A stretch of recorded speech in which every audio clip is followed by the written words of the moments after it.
মা, বলছি রান্না বান্নাটা হয়ে গেছে, আপনাকে ভাতটা দিয়ে দেব?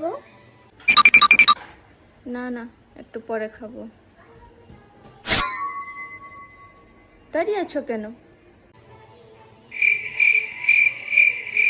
মা, একটা কথা বলার ছিল। হ্যাঁ বলো। কালকে আমি একটু বাপের বাড়ি যাব।